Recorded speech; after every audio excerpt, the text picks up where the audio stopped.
Hi, my name is Anil Nair, and I'm an aerospace engineering student here at UCLA. And I'm going to help you by going over some math concepts and examples. Good luck. So we're going to cover limits in this video. So the limit of a function takes the form limit of, let's say the function is f of x, as x approaches some number c. So we call this the limit of f as x approaches c. And what this is the value that f takes as x gets closer and closer to c. So to get a visual representation, I have a graph right here. This is the x-axis, the y-axis. We have some value of x called c, and let's say this is f of x. And at c, f of x takes some value. So as we get closer and closer to c with x, we see that f of x gets closer and closer to a value on the y-axis. This value is L, and L is the limit as f approaches, or of f as x approaches c. So the limit is not necessarily, I'm sorry if I'm spelling necessarily wrong, equal to f of c. And get some graphical examples of that. So this would be a case, let's say this is f of x right here.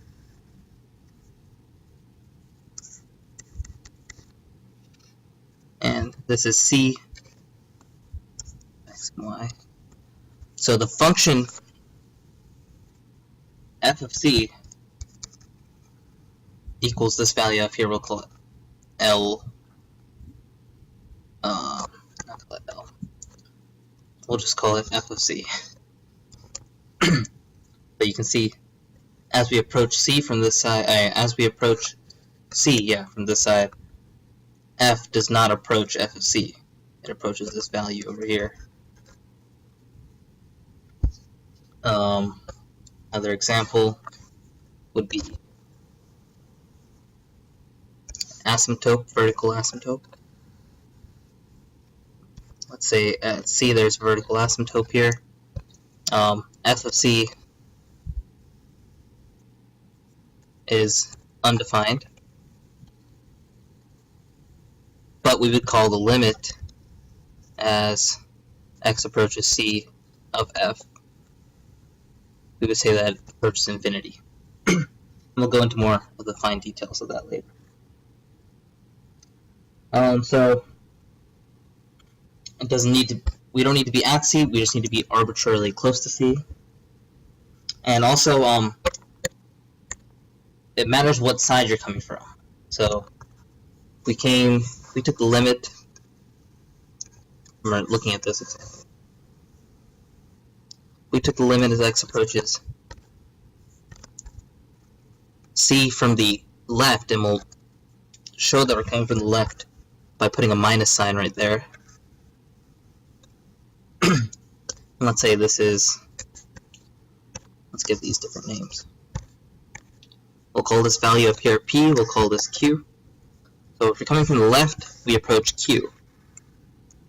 But if we're coming from the right, and we signify that by putting a plus right there, of f of x, we approach P. So in this case, we see that if the left, we call this the left-handed limit, and we call this the right-hand limit, and if they don't agree, these are not equal to each other, then the limit as x approaches c of f of x does not exist.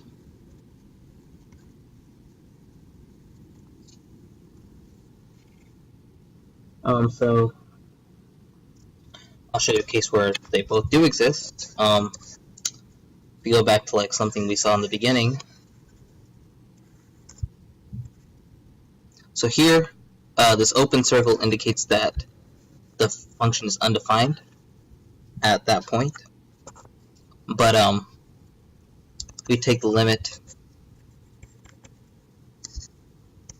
as x approaches c from the left of f of x. Let's say that this y value is 5, for example.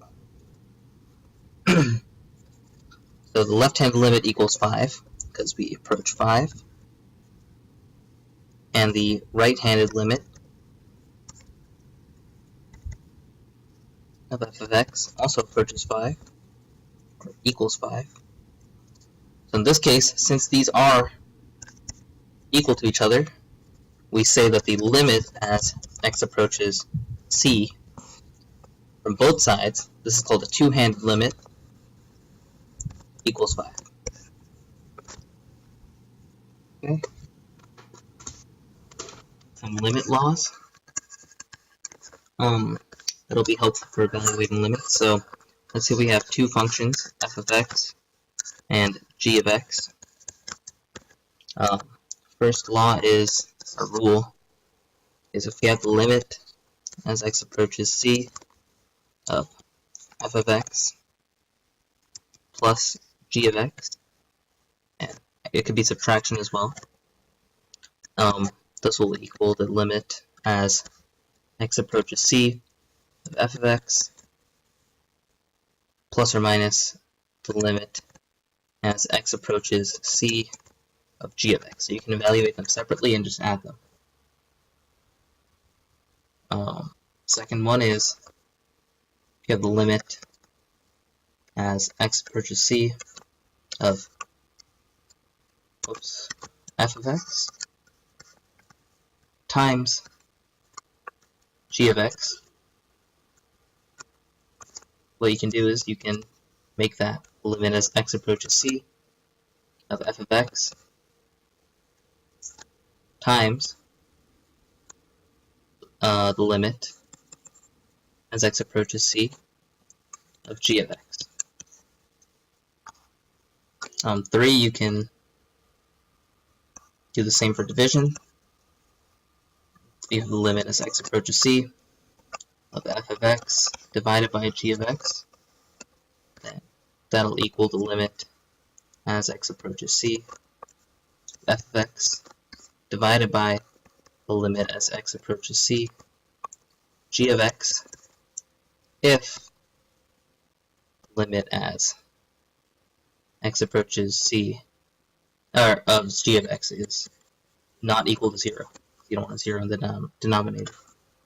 4, you have the limit as x approaches c of some constant a times f of x.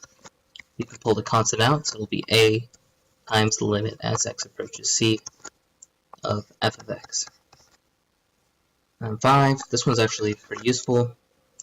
If you have the limit as x approaches c of f of g of x,